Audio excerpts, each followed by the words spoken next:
très étrange en fait, c'est comme une espèce de chimère mais qu'on est en train de vivre en même temps, donc c'est intéressant, c'est excitant, stressant, c'est un peu tout en même temps. Et c'est très agréable d'être avec L'Oréal, enfin, je suis bien entourée quand même, il y a pire.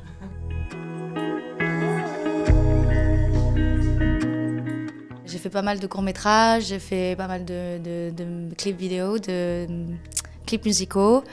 J'ai fait les cours Florent, j'ai commencé à tourner dans des petites séries France Télé, où je suis très bien tombée, où je suis toujours tombée avec des bons acteurs et sur des beaux projets, donc ça j'ai eu beaucoup de chance pour le coup. Et puis ensuite j'ai enchaîné les castings jusqu'à arriver là.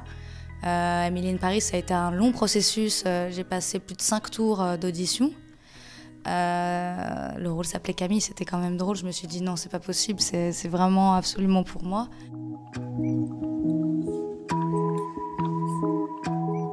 Ça a changé beaucoup de choses.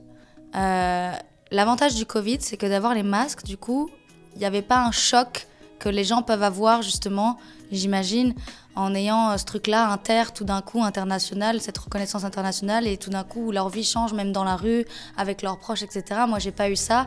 Donc en fait, ça se fait crescendo, et je pense que c'est vraiment une chance.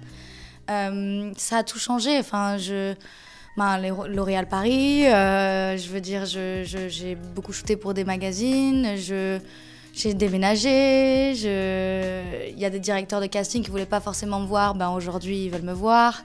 Ça a tout changé en fait, tout.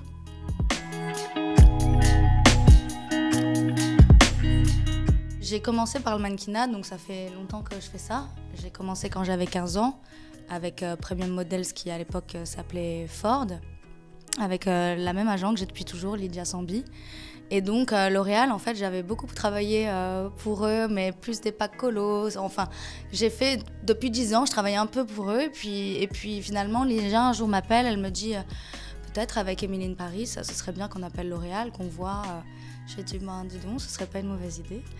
Et voilà, je suis là, donc je suis vraiment ravie. C'est une marque que j'estime beaucoup, qui non seulement prend des femmes de toute ethnie et du monde entier, le font en représentation d'image, mais aussi au sein de leur société, ce qui n'est pas toujours le cas. Et ça me touche et je trouve ça important.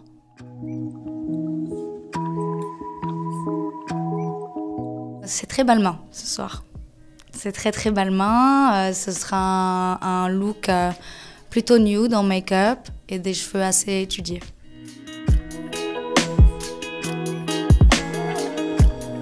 Je sais même pas s'il avait été à Cannes, ça c'est de l'ignorance de ma part, mais Dogville de Lars von Trier, ça m'a complètement retourné, et même je le revois tous les ans.